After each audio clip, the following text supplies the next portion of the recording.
रामायण में जब रामचंद्र जी रावण का वध करने के पश्चात विभीषण को लंका नरेश के रूप में घोषित किए, विभीषण प्रार्थना करने लगे, प्रभु आप यहाँ से चले जाएं तो उसके पश्चात आपके दर्शन कैसे होंगे। रामचंद्र जी ने कहा, चिंता मत करो, समुद्री तट पर जगन्नाथपुरी में मैं जगन्नाथ के रूप में उपस्थित रहूँगा, प्रतिदिन आपको दर्शन दूंगा।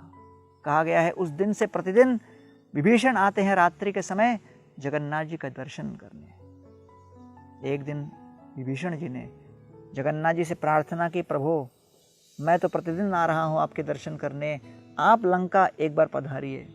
जगन्नाथ जी स्वीकार किए और चलते चलते उन्होंने अपने भक्त बलराम दास को अपने साथ में ले लिया और अपने हाथ में एक स्वर्णिम घड़ा लिया जिसमें जल था, और उसको लेकर जब वो लंका पहुँचे, विभीषण ने बड़े प्रेम पूर्वक उनका स्वागत किया और सुंदर मोगरा के हार से उनको स्वागत करते हुए मोतियों की माला भी पहनाई और हर प्रकार से उनका सत्कार किया। कुछ समय रहने के पश्चात जगन्नाथ जी बलराम जी के साथ पुनः लौट के आ गए, और जब लौटे तो बलराम दास अपने हाथ में उस मटके को लेकर रखे और जगन्नाथ जी को लौटाना भूल गए।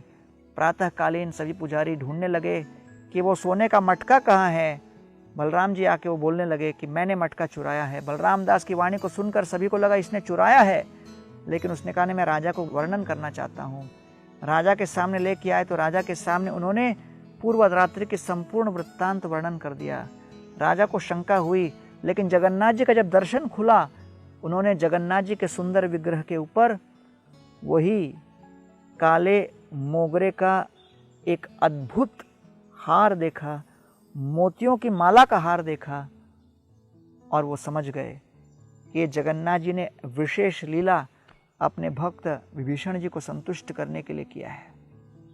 और इसलिए रामायण में वर्णन आता है कि जब विभीषण रामचंद्र जी के समक्ष शरणागत होने के लिए आए तो शरणागत वत्सल प्रभु रामचंद्र के समक्ष उन्होंने ये शब्द कहे, सर्वलोक शरण्याय राघवाय महात्मने निवेदयत मां क्षिप्रम विभीषणम उपस्थितम।